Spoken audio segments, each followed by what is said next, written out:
काला कौवा मैं सुंदर कौवा बिजली से भी तेज नाम है मेरा बादल कौवा हा ला ला ला।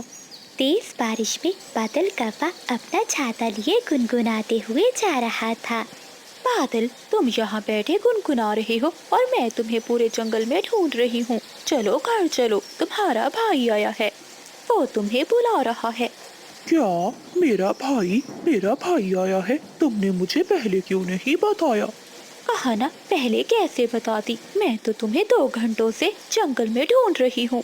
बादल कौवा जल्दी से अपने घर की ओर उड़ता है और पीछे पीछे बिजली का भी। मेरा छोटा भाई, बहुत अच्छा हुआ जो तुम मुझसे मिलने आ गए। मेरा भी बहुत मन कर रहा था तुमसे मिलने को। अगर अब तुम आ ही गए हो तो 2-4 दिन मैं तुम्हें यहाँ से जाने नहीं दूंगा। घर में कुछ खाने को है नहीं, क्या तुम अपने भाई को भूखा रखोगे? बड़े भैया, मैं एक काम से आया हूँ तुम्हारे पास। हाँ, भोले बताओ, मुझे नहीं बताओगे तो और किसे बताओगे? भाई, माँ ने अपने लिए कुछ गहने खरीदे हैं, उनके पास पैसे थोड़े थे। आप मुझे कुछ पैसे दे दीजिए, कुछ दिनों में मैं आपके पैसे लौटा दूंगा। ये सुनकर बादल कौवा चुप हो जाता है और एक नजर अपनी पत्नी की तरफ देखता है। भोले, कितने पैसे कम है माँ के पास? भैया, अगर 1000 मिल जाता तो माँ का काम चल जाएगा। ये सुनकर बादल कौवा बिजली के पास जाता है और आहिस्ता से कहता है, बिजली, मेरी इज्जत का सवाल है, भैया क्या सोचेगा? पहली बार माँ ने भेजा है मेरे पास। जब भी मेरी माँ मेरे पास आती है तो हमेशा देकर ही जाती है।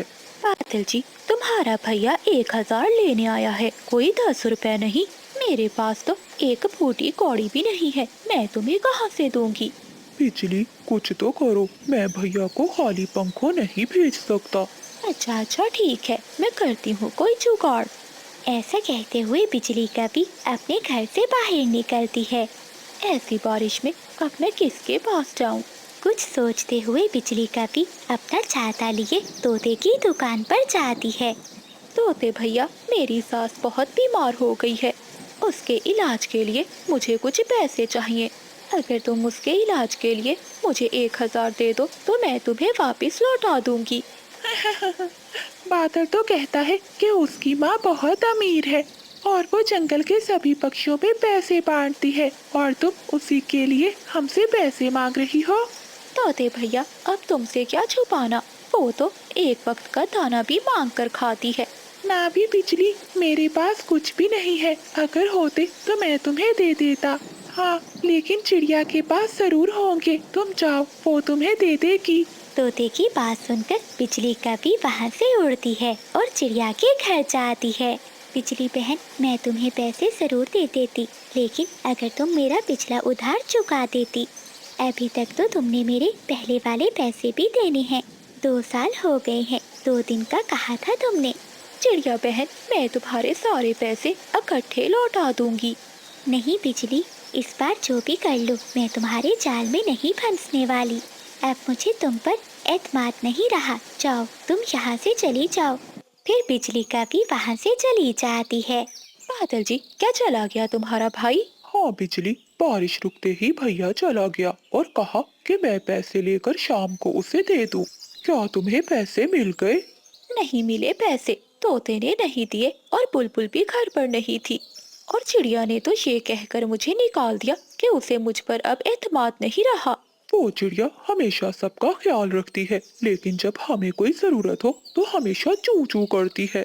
हाँ बादल जी, तुम्हारे कहने पर गई थी मैं उस छोटी चिड़िया के पास। बिजली, अगर चिड़िया ने उधार नहीं दिया तो फिर क्या हुआ? हम उसके पैसे चुरा लेंगे। हाँ पति जी, देखते हैं फिर वो चिड़िया हमें पैसे कैसे नहीं देती। आज रात हम उस चिड़िया के पैसे चुरा लेंगे। बिजली का भी और बादल का पार रात होने का इंतजार करते हैं। जैसे ही रात होती है, वो दोनों पति पत्नी अंधेरे में निकलते हैं। वो दोनों पति पत्नी रात के अंधेरे में चिड़िया के घर के पास जाकर बैठ जाते हैं। मीना बेटी, क्या दरवाजा बंद कर दिया है?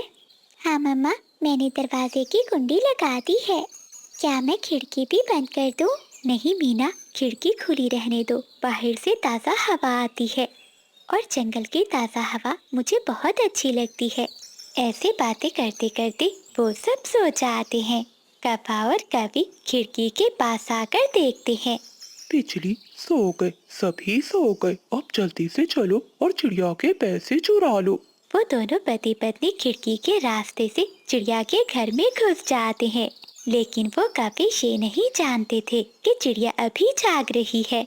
जैसे ही वो कभी अलमारी की तरफ जाते हैं तो चिड़िया की आंख खुल जाती है। वो उठ जाती है और कप्पों को देख लेती है। कोमल चिड़िया जल्दी से अपनी लाठी उठाती है और पीछे से जाकर कप्पों को मारने लगती है। हाय हाय, मेरी पूंछ टूट गई। चिड़िया बहन, मुझे माफ कर दो। हाँ कोमल बहन, मेरा पंख भी टूट गया है, छोड़ दो, हमें छोड़ दो। काले कप्पो, आज मैं तुम्हें नहीं छोड़ूंगी, मार मार कर तुम्हें उल्लू बना दूंगी। ऐसे काले कप्पों को उनके किए की सजा मिलती है और वो वहाँ से भागकर अपने घर की ओर चले जाते हैं।